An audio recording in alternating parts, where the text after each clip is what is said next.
What's up, everybody? My name is Kason. Welcome back to the WDL. This is Season 3, Week 6 of the Heindler Division, and these are the standings after 5 weeks. We've got JB79 of the Paranoid Androids with 15 points, undefeated up to this point. A few teams hot on the tail, though. Well, relatively hot on the tail with 5 points behind. Turambar of the Ferrets, Maverick of Spaghetti Western, and Unhindered of Ignite the Storm. Turambar does have that head-to-head tiebreaker over Unhindered, but Maverick and Unhindered play this week, which should be a juicy matchup. CrimsonLyse of the Triumphant Trailblazers and Spike of Bebop's crew, both with 9, also play each other this week, so that should be another good one. LucianRamz of Lone Shadow and Colgate of Fwendship, both with 7 points, so not too far behind. And Error 404 of Ashes to Crashes and Dezaire of Team Big Mouth, fresh off their first series win with 3 in those last 2 spots. We've got a bunch of really good best of 3s to get into. Let's jump into them.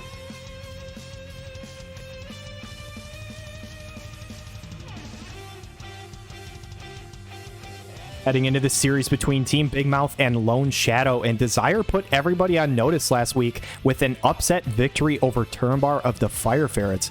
Looks like LucianRamz bringing a double dark squad that he's brought many times out before, along with Dario as a tank. But Dario might get shredded by a couple of ice units here. Looks like Zoma, Rafael, and Severo. We saw Zoma come in clutch in Game 3 last week as Oblivion's presence is online, getting himself a physical shield.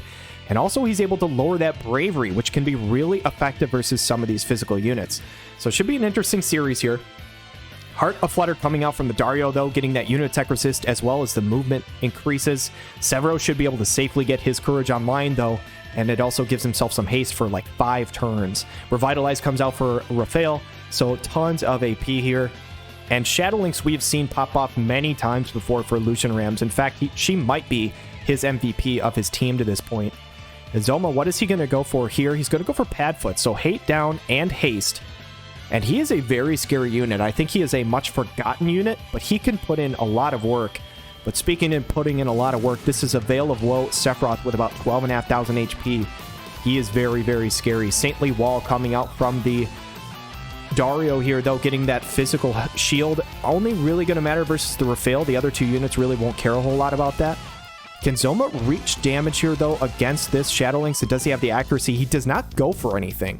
So I'm not sure if she's just out of range or if it's only out of range of like a guaranteed hit or something. Severo actually goes with the buff, walks forward. It looks like he's running Bowtie because I only saw 2 movement here. Shadowlinks is going to go Dark Haze onto Severo. So he is now blinded. And I think he is probably going to have to go for something like a Sleep or a Toad. I think he has both in his kit. I can't imagine there's any world where he has the accuracy to hit this Shadowlinks. So Zoma's going to go next. Side cannon onto the Sephiroth is 2600. Crucially, though, lowers the bravery. This is going to debuff his damage by about 25, I think, 30. I don't remember the exact amount of bravery down that Zoma has. I think it's 30 something. But this is a fairly substantial damage drop here. As Shadowless Blade's going to come out, upgrade Rafael's defense piercing rate. As Shadowlinks is kind of sit there safely as these other 2 target the tank, but Severo might go for her. Here's the Toad. Does it land? It does! And now Shadowlinks is now a little itty-bitty frog for like 3 turns. Gets the Toad's evasion up off the standard attack. That's actually kind of hilarious to see. As Octoslash comes out from the Sephiroth, though, this is going to remove any sort of courage or re-raise that she doesn't actually have. 3100 damage is pretty damn good. Apparently, Rafael must have a good amount of AoE res in the kit to resist that. And here comes Zoma. Should be able to find an AoE on both Dario and Sephiroth. And I'm looking at the turn order. This could be pretty big because it might be Zoma into Rafael. Can they chain up damage onto both units? Glacial Doom, this limit break is really, really good. How much damage is it going to do? 2600 onto the Sephiroth. Going to lower magic attack resist on both, though, I think. Rafael should be able to chain up here. She's got tons of AP, so she has basically whatever her choice of move. I believe she has an increased Heavenly Blade. This is it right here. It's Heavenly Wrath, reducing reaction block rate as well as a couple other things. Can Severo find damage, though? He is blinded. These 2 units are not evasion units, but they might still dodge. Water Perpetuator comes out, gets dodged by both units. Blind is so crippling. It makes non-evasion units into evasion units. As Draining Seal heals Dario back up by 2200, this Toad Shadowlinks getting evasion up even further. As Zoma's going to follow up here. He should be able to find another AoE, though.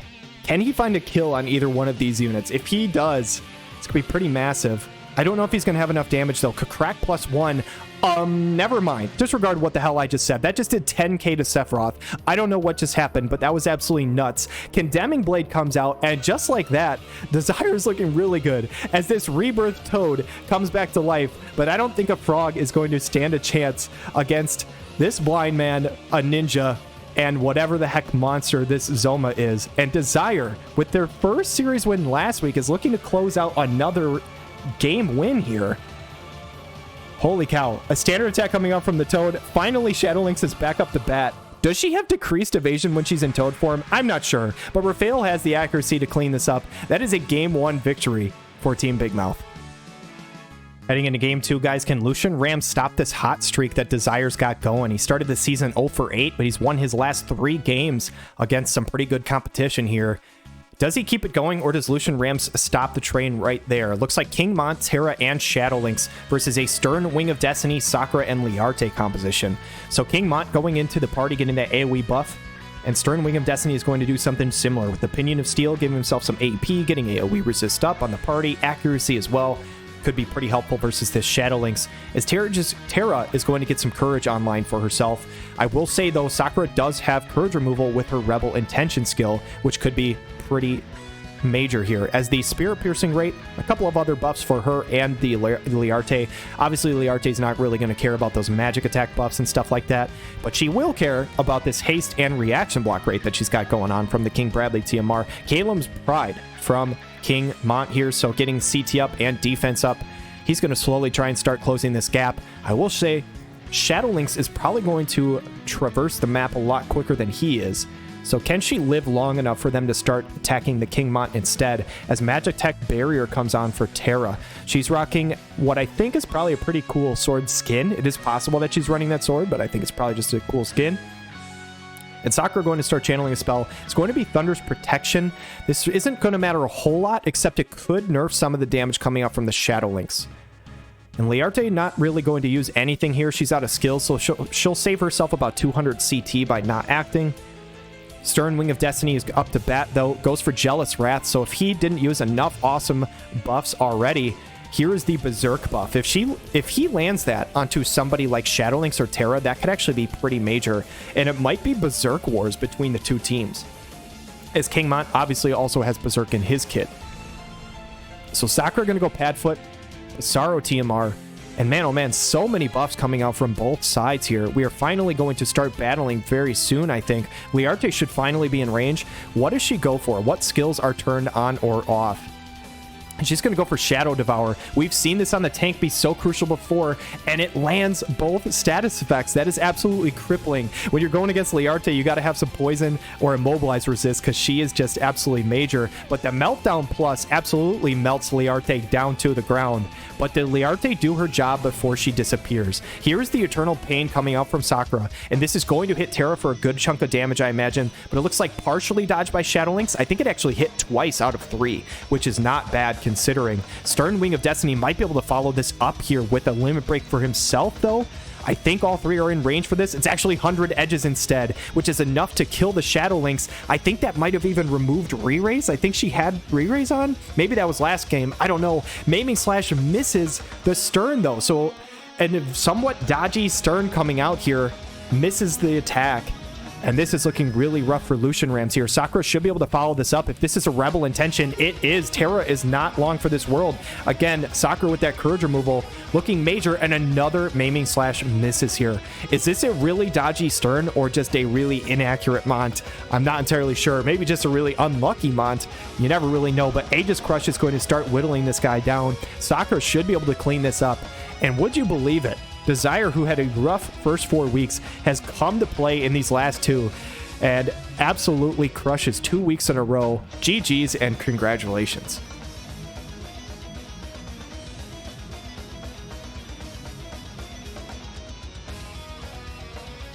Game number 1 here, we've got Spike's Bebop's crew versus CrimsonLyse's Triumphant Trailblazers. And CrimsonLyse has been doing quite well over the last few weeks. He's got a double ice composition coming out here with Reagan, Velis, and Uni. As Reagan goes, leave this to me. And I think that is exactly what he wants to do. He wants to hard carry this game, as Spike is bringing out a very interesting composition. Spike, I don't know what you're doing here, but where's the damage? Heart of Flutter comes out from Aileen. So this is Montleonis, Valade, and Aileen going with a full...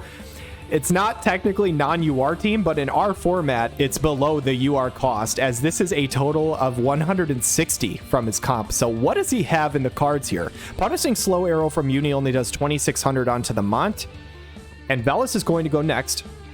He's going to start channeling a spell. This is going to be damage immediately. Sub-Zero is going to do 1,700. Actually tanked very well by the Mont. That's actually very surprising as Courage comes onto the Reagan.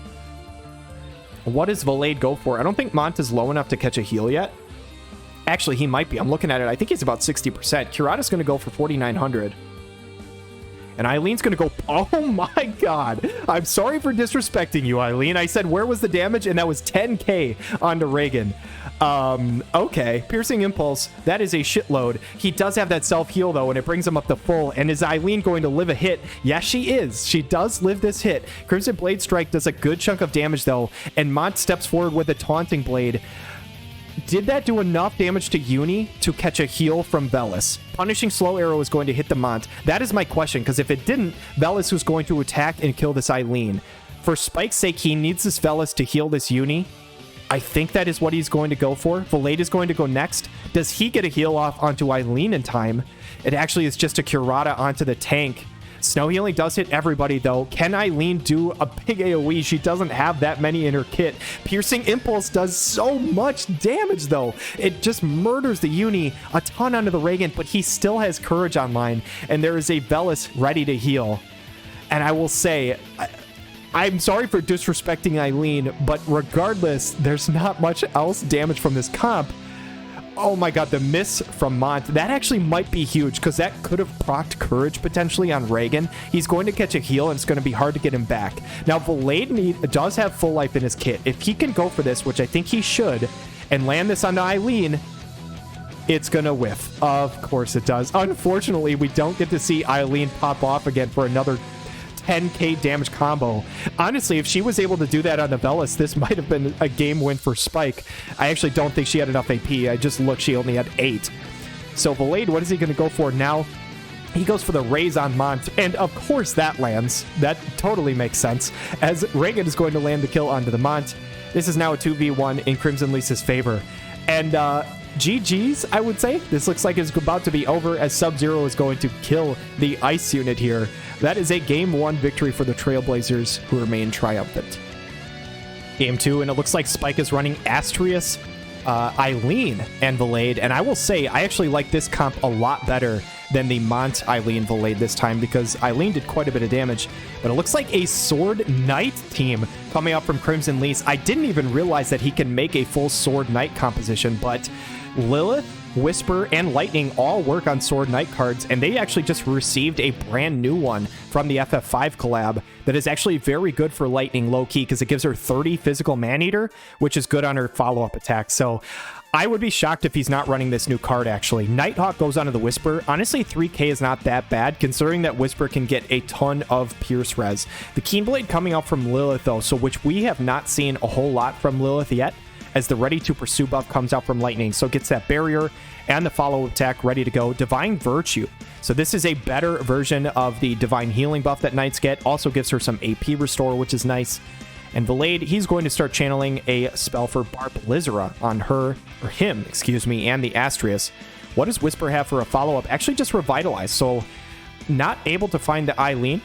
Not quite enough range. Astrius is going to go next. Who does he find? Cross Destruction onto the Whisper does about 2,400. Going to increase that slash attack piercing rate as well. As Nighthawk from Aileen, not quite enough damage to take out the Whisper. She's tanking up quite nicely here, as Target comes out from Lightning. So she is basically through all her buffs at this moment, I think. Valade is going to go next, but he doesn't have a whole lot to do. He's just going to go Ice Vitalization again, but it does land on all 3, and that Protect could be pretty major here. Edge of Return is enough to land a kill. Astrius only with 32 AP at this moment, and Lightning might be able to do a ton of damage to him, to be honest. AP Devastator coming out 4,400 onto the Aileen is really good, and also removes some AP. What can Lightning find here, though? Life Siphon 2 does so much damage. It finds a double kill. The Pursuit procs the Courage from Astrius. Oh my god, did that say 5,800 on the follow-up? That might be the highest I've ever seen from her follow-up attack. The crit, obviously having the elemental advantage. I know it's typeless or elementalist, but she has a natural advantage. With that new VC giving Maneater up, we can see how lethal that Lightning can be. That is an absolutely awesome showcase by CrimsonLyse's Lightning. GG's to both players, and congrats on the 2-0 series win for the Trailblazers.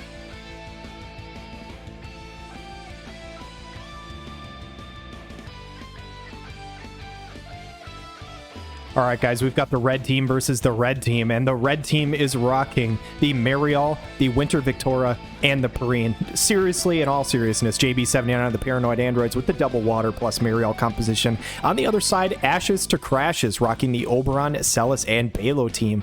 So very, very interesting to see. Celis can be a decent tank overall. However, I will say she is fairly weak to strike damage, so that could be a problem if Perrine is able to close the gap. JB79 having yet to lose a game here. Can Error 404 pull off something crazy here? So the Runic Blade coming out from Celis, the Haste TMR coming out from Oberon, and Courage from the Balo. So hoping to keep Oberon safe in the backline. Are they able to do it? Raging Waters comes out from Perrine. She's rocking about 12k health. And Oberon, what does he go for here? Does he go for his barrier? Yes, he does. He's going to channel that spell. Level 4 Banishka coming out from the Mariel. 2600 damage is just a little bit of chip. Winter Victoria, can she follow it up though? Break spread 1900, and it's not a lot of damage, but this is starting to stack up. Oberon is about halfway down, finally gets his barrier online.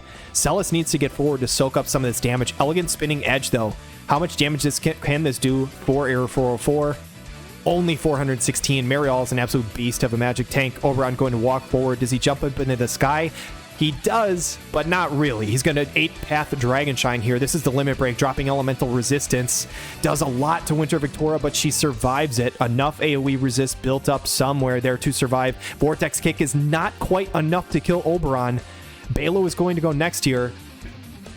But I think the AoEs between Mariel and Victoria are probably going to be enough to take him out. Banishka is going to do it. No, I'm sorry. The Runic soaks it up. So now the question is, does Winter Victoria have the AoE? Yes, she does. Break Spread is going to kill the Oberon, and this slow chip over time is just finally enough to take out the Oberon. Vortex Kick does 10k to Celis. And remember when I said she was weak to strike?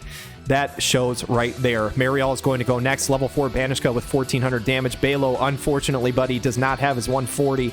And even that would not be enough to overcome this deficit. Slow Shot is going to bring him to the Courage. He's going to go next. Maybe gets an opportunity to deal a little bit of damage here as he's going to go Sapping Sword. I didn't even know he had that skill. But very cool to see. He healed himself up a little bit as Perrine is just going to refresh a buff. And they're just going to play with their food here as Mariel goes Height-Based Banish, seals the kill, and that is a Game 1 victory for the Paranoid Androids. Heading into Game 2, guys, and this is a Lamega sighting. Lamega, I guess is probably how you would pronounce it. To give a little insight, there was some Discord chat, and one of our players all smoked up dared JB to bring out Lamega, and apparently he answered the call. Pugilistic Mastery is coming out from the Lamega, so this double strike composition, and again, Celis being weak to strike, might be the perfect opportunity for Lamega. Invitation to Despair. I don't know whose TMR that was just used. I don't know if I've ever seen that in PvP, but here comes momentum from the Oberon. He's going to haste, reaction block rate, and walk forward. Runic Blade coming out from the Celis with some Protected Shell and the Runic. But the Runic won't really do much of anything other than the Mariel. She's the only magic attack damage dealer here. Balo's going to pop that Courage, walk forward. Raging Waters coming out from the Perrine, just like last time. And the Oberon seems to be what I think Error 404 thinks is the key to victory. Can he deal a bunch of damage here? The Steel Paw stance, I think is what it was called, coming up from Lamega. You can tell how little I have seen this character before, as the Banishka gets soaked up by Celis, so does not do anything here. Purple's Dragon Aegis. Barrier is online, and I will say the barrier is online before Oberon takes damage this time. This is looking a good chunk better than last time, as Thunder Smite now breaks barriers thanks to the 140 from Oberon. So 8,800 damage on a Mariel is a good start. Motherly Punishment, is this onto Celis? Honestly, not as much damage as I would have expected. Does remove the Protect. That 3-hit chain is a good strike chain start, though. Can Lamega capitalize on it? The answer is no, kind of. He stun shots. The TP skill lands the stun onto Celis as the Banishka gets soaked by the Runic. Can Perrine land a kill, though, with this strike chain that she started out? Absolutely she can, but now it is Oberon's chance to shine. This is your moment, buddy. You need to pull off something wild here. This is the limit break. This should kill Mariel, I believe. She does have a good amount of AoE resist, but she doesn't have any sort of barrier. Did that just miss Perrine? It did. It missed Perrine. That is rough to see if you are Ashes to Crashes, as it looks like they are about to crash land here. Does Lamega have an opportunity to deal any damage in this fight? Thunder Smite is enough to proc the self-heal from Perrine, and Lamega is just sitting in the back. I will say he did contribute. He landed a stun, but I don't think he's going to deal any damage in this entire fight. I think Perrine is just going to clean it up, as she is just beating this guy up in the back line. Lamega's saying, hey, eventually I will get in here. Don't worry, guys. Maybe Oberon will just take him out before he has an opportunity. Thunder Smite is a guaranteed hit. It's not enough to kill him. Does Perrine finish him off? Yes, she does. 2,800 damage, and that is a Game 2 victory for the Paranoid Androids, keeping their undefeated.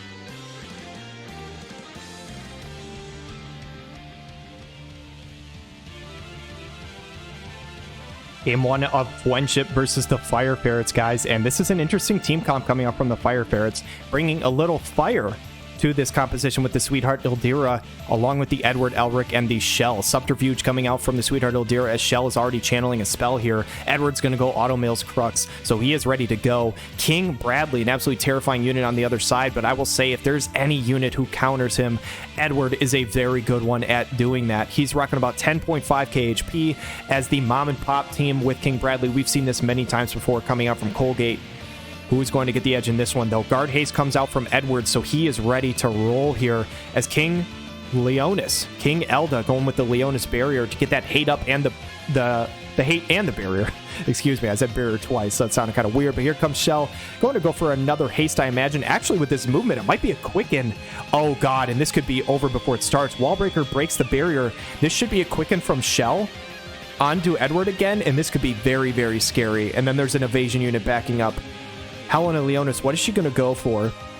Does she have Time Mage sub online? I'm not entirely sure yet. She goes for Bar Aurora. Excuse me, I can't talk. That does give wind resistance to the team, though, which could be pretty massive with Edward coming in. But King Bradley has Reflex, and not only that, it's the Limit Break, so it's single target on the Bradley. This is absolutely massive for Colgate here. King Bradley's going to go next, and he's going to be able to deal a decent chunk, I would imagine, to Edward.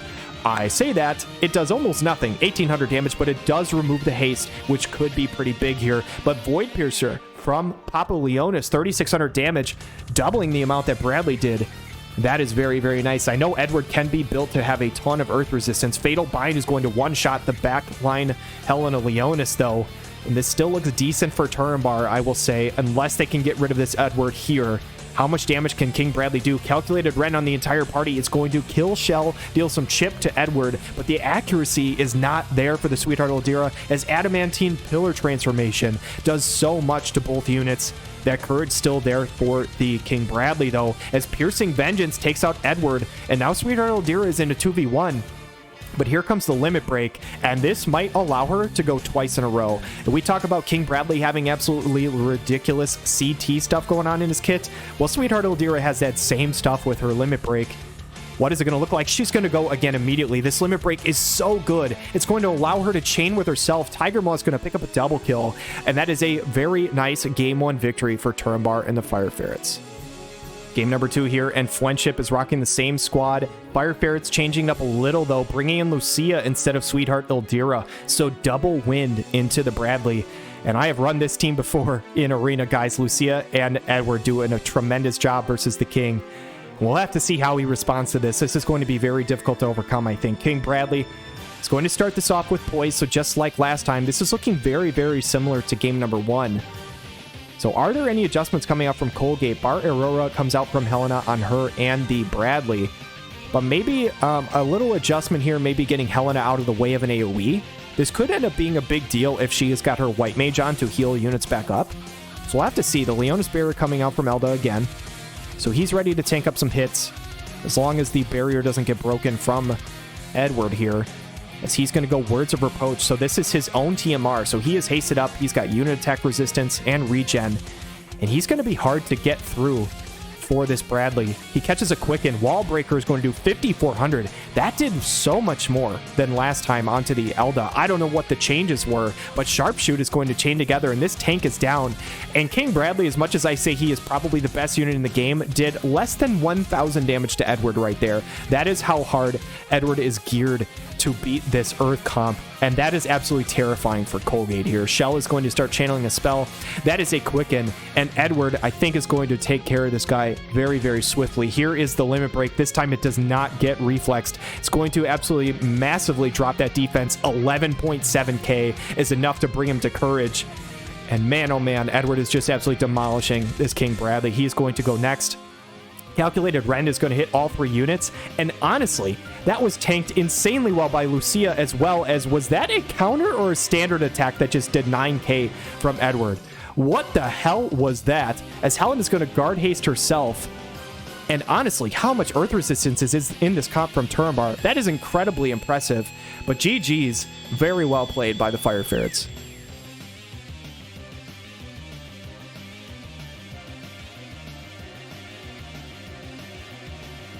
All right, we've got Ignite the Storm, coached by Unhindered, versus Spaghetti Western, coached by Maverick. A couple of teams tied up in the standings, so this is a pretty interesting battle to check out. And the double Glassy with the Zazan composition coming out from Maverick. Keenblade coming out from the OG Glassy, just to test my shoutcasting skills between the two Glassies. March with the Juggernaut comes out with some Maneater and unit attack resist up for the Zazan, and he is going to walk forward. Badfoot comes out from the Roy, so the hate down and haste. He's going to make his way forward as well. More the merrier. What does she go for? Harlequin's Hijinks. I think this is the Kefka TMR, Agility and Magic Up. Very interesting tech as the old Doa TMR, something we haven't seen in a while. AP Restore and Defensive Piercing. And speaking of Defensive Piercing, one of just the many things that OG Glassy's Ward Maiden's Pride buff gives her as the Sweetheart Oldira. Trust Master obviously comes out from the little Leela, and that barrier plus the damage up comes out from Roy. Roy, not the tankiest member ever, but he deals so much damage. Killer Cross comes out, though, dealing a ton to Little Leela. Having that unique human resistance drop is massive, as the tank is already gone for Unhindered. This looks very good for Maverick here. OG Glassy going to walk forward. She can't quite find damage, though. And this is the Quicken coming up from More Than Merrier. Completely whiffs. And that is really unfortunate for Unhindered, but true triple combustion doing a good chunk to the Zazan and actually getting through that barrier of Flagberg Glassy. Divine Toxicology is enough to double kill. And wait just a second. Leap Strike comes out and misses Roy. It missed Roy. Is this evasion Roy, or is that just insanely lucky? Removes the Protect from the Incinerator. Protect doesn't matter with 2 magic units. Meridian Channel comes out, and Unhindered and Ignite the Storm wins game 1. Heading into game 2, I have to wonder, is it just agility and luck runes with just a lucky dodge coming out from Roy, or is there some more evasion set up from there?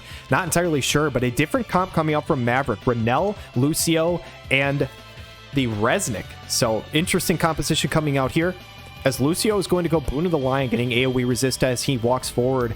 And a looks like the same composition coming out from Unhindered. So the double glove team along with the Little Lila as the tank. The Pissarro TMR again from Roy to get that hate down and haste. And I imagine this is a re-raise coming up from More the Merrier, although it was a Quicken last time, so maybe it will be again. We'll have to see. It is that. It is a Quicken, so Little Lila's going to march forward. Can she find a silence? Well, she does, but it's on the Lucio, so that really doesn't matter. It does drop the healing power, though, which could be important later on if this Resnick goes for a heal. Roy Mustang's going to go fuel to the fire again, just like last time, and he is ready to put in some work. Here comes Target from the Renell. So she has that sniper sub job. Should have a decent amount of defense piercing rate. Now Luminous Grace coming out from the Lucio, though, going to drop that light resist. I expect this to deal a good amount of damage to this Little Leela.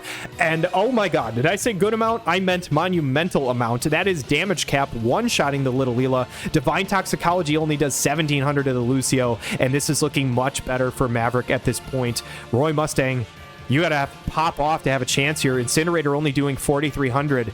Teachings of Self-Preservation, though, finishes off of Resnick.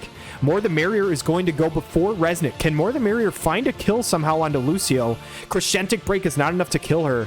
If she could land a kill onto this Lucio, this could actually still be very good for Unhindered. Meridian Channel is 5300, not quite enough, but Roy, who was hasted up until this moment, True Triple Combustion finds the kill onto Lucio, and now all of a sudden it looks really good for Unhindered again. Resnick is going to go next. Can she go for an offensive spell? No, it's just refreshing Teachings of Self-Preservation. And unfortunately, to preserve herself, I think she had to go for damage, but Renell says, hey, it's not over yet. Arm Shot is going to kill the More the Merrier, and Maverick might have just pulled this off. Can this be a Dream Inducer coming out from Resnick? Incinerator from the Roy. lands the kill. If this is... No, it's Teachings of the Strongbolt. Resnick is in full support mode, and you hate to see it. It's unfortunate. She's not even going to attack here. She's going Sorceress's Liberation. And I wonder, is this dodgy Roy? I would have thought she would have at least tried to standard attack Roy instead of just buffing herself, as she's going to just sit back and try and heal herself here. Does Roy have enough damage to one-shot her at any point, or will she just keep healing herself over and over again? All-Consuming Flame does 8k. It is just enough to land the kill, and Unhindered ignites the storm, winning game 2 and closing out the series. All right, guys, after week 6, this is how the Heindler division standings shake out, and we have a team that has clinched the playoffs. I added this part over here to the graphic. JB79 of the Paranoid Androids has not lost a game. They're sitting with 18 points. They are guaranteed top 5 no matter what. Regardless, even though Spike is technically 9 points behind and could win a head-to-head and have that tiebreaker, enough of these teams play each other that it's not possible for 5 teams to have enough points to basically kick him out. So he has officially clinched a playoff spot with 3 weeks remaining. Turambar of the Fire Ferrets and Unhindered of Ignite the Storm with 13 points in second and third respectively. Turambar again has that head-to-head, so for Unhindered to pass him up, he would have to get more points than him. CrimsonLyse of the Triumphant Trailblazers, though, started the season 0-2, now on a 4-week tear, putting himself in 4th place and in control of his own destiny for that playoff spot. Very, very impressive, as we've got Maverick of the Spaghetti Western taking that 5th spot as of right now with 10 points. Spike of Bebop's crew with 9, LucianRamz of Lone Shadow and Colgate of Fwendship both with 7, and Dezaire of Team Big Mouth on a 2-week win streak himself. Is it possible that this team could start 0-4 and rip off a last 5-week win streak? That would be insane. Like, I'm putting the cart before the horse, but if he pulls that off, that would be incredibly impressive. And we've got Error 404 of Ashes to Crashes as well in 10th. Unfortunately, he doesn't have a series win yet, but he's had a lot of really competitive ones. It's been fun to watch. So these are how the standings shake out after 6 weeks, guys. I hope you guys enjoyed it. Obviously, we'll be seeing JB79 in the playoffs, but who else will we see? Let me know down in the comments below. I hope you guys enjoyed this video. Have a wonderful day.